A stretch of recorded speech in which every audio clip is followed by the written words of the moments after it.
आज एक कहानी है पवित्र रिश्ते की। आज एक कहानी है देवर और भाभी की, जिनके पीछे परिवार के पूरे सदस्य जो है गंभीरता से परेशान हो चुके हैं।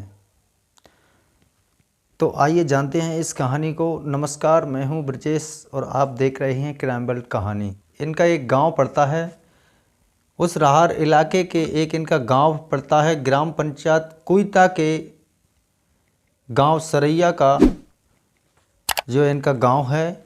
ग्राम पंचायत इनका कुइता लगता है, गांव इनका सरैया है। यहाँ एक अतर सिंह नाम का व्यक्ति होता है जिसके 4 बेटे होते हैं और 4 बेटों में से दूसरे नंबर वाले बेटे की शादी जो है लड़की जो मोहिनी से हो चुकी है और उसकी उम्र 30 साल है। उसके 2 बेटे हैं, बच्चे हैं। प्रदीप और मोहिनी और उसके 2 बच्चे बेहद ही खुश हैं और अपनी ज़िंदगी अच्छी जी रहे हैं। प्रदीप जो है एक किसी हार्डवेयर की दुकान पर काम करता है और भी उसके दूसरे भाई कहीं कहीं काम करते हैं, कुछ खेती बाड़ी में, कुछ कहीं कहीं। मोहिनी जो है प्रदीप की बीवी होती है और रवि उसका एक भाई होता है जो कि मोहिनी पर गलत नज़र से डालता है। मोहिनी उसकी भाभी लगती है और भाभी पर गलत नज़र डालता है और उससे अवैध संबंध बनाने के बारे में कहता है। लेकिन मोहिनी इस बात से इनकार कर देती है और कहती है, मैं अपने पति प्रदीप से और बच्चों से बेहद प्यार करती हूँ, मैं आपके साथ ये अवैध संबंध नहीं बना सकती।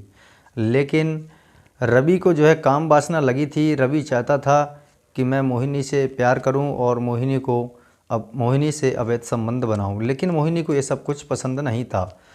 अब ऐसा चलता रहा, कई दिन बीत गए, लेकिन मोहिनी ने अभी अपनी बात अपने मन में ही रखी। लेकिन कुछ दिन ज़्यादा परेशान करने पर रवि ज़्यादा परेशान कर रहा था मोहिनी को, तो उसने अपने सास ससुर और प्रदीप अपने पति को बताया। तो उन्होंने कहा कि उसने मजाक में बोल दिया होगा, हम उसे समझा देंगे। ऐसा चलता रहा, कई दिन फिर से गुजर गए, लेकिन जो है रवि की हरकतें अभी बाज नहीं आ रही थी। रवि अभी परेशान करते हुए बंद नहीं हो रहा था, ना ही वो कुछ जो है उसे करने दे रहा था। मोहिनी को लगता था कि ये किसी दिन मेरा कांटा बन जाएगा और मुझे चुभ सकता है।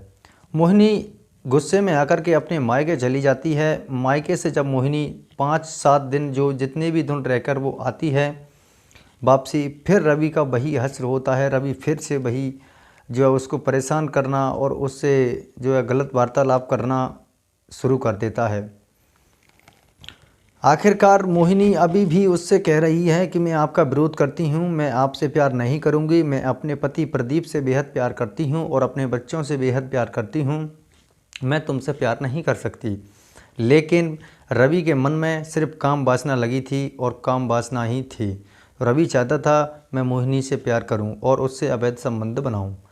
कुछ दिन तक ये चलता रहा और प्रदीप हार्डवेयर की दुकान पर काम करने के लिए जाता था। वो शाम को 7 से 7:30 बजे के आसपास आता था। तो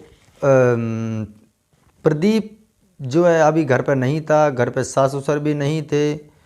उसी शाम को 5 बजे रवि ने सोचा मोहिनी से अभी अवैध संबंध बनाने का यही सही तरीका है, यही एक मौका है, या अभी घर पर कोई नहीं है, मैं अभी अवैध संबंध बना लेता हूँ।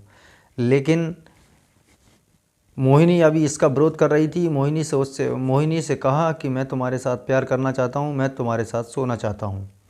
लेकिन मोहिनी ने विरोध किया तो जो है रवि आग बबूला हो गया और मोहिनी को मारपीट करना शुरू कर दिया। मोहिनी ने फिर भी उसका विरोध किया, उसके बच्चों के सामने मोहिनी रोने लगी। लेकिन जो रवि अभी बाज नहीं आ रहा था और कुल्हाड़ी से उसके मुंह, हाथ, सिर और पैरों पर उसके जो है वार किया कुल्हाड़ी से और मोहिनी की मौके पर ही मौत हो गई। मोहिनी की मौत हो जाती है, मौके पर पुलिस पहुंचती है।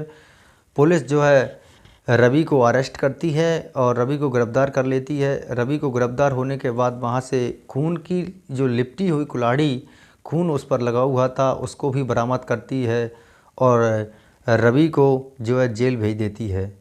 प्रदीप इन बातों से अब समझ चुका था कि यार मैंने पहले इसकी बात अगर मैं सुन लेता, पहले इसकी बात अगर मैं मान लेता तो आज ये वाक़या नहीं होता। लेकिन घर परिवार सदस्य में मैं आपसे भी कह रहा हूँ, घर परिवार सदस्य में अपने जो भी सदस्य हैं आपसे बार बार एक ही बात की अपील कर रहे हैं, एक ही बात बोल रहे हैं, तो उसको समझने की कोशिश करिए और उनको जो उनकी बातों पर यकीन डालिए और उस बात को सोचिए समझिए, तभी कोई दूसरा कदम उठाएं। कृपया ऐसे कदम ना उठाएं, ऐसी कहानी के आप हकदार ना बने, यही आपको सूचित करना है। तो इस कहानी से आपको यही सीख मिली कि आप अपने परिवार सदस्य को अलर्ट करें। कृपया करके मेरी इस कहानी से किसी का दिल दुखाना या किसी को परेशान करना के लिए नहीं है, ये सिर्फ़ आपको जागरूक करने के लिए है और ये सिर्फ़ आपके सचेत करने के लिए है। तो आई होप आपको ये कहानी कैसी लगी हमें कमेंट सेक्शन में बताएं, और आप हमारी वीडियो को किस शहर से देख रहे हैं हमें कमेंट करके ज़रूर बताएं। तो चलिए मिलते हैं एक नई कहानी के बाद में, तब तक अपना ख्याल रखिए। जय श्री राम।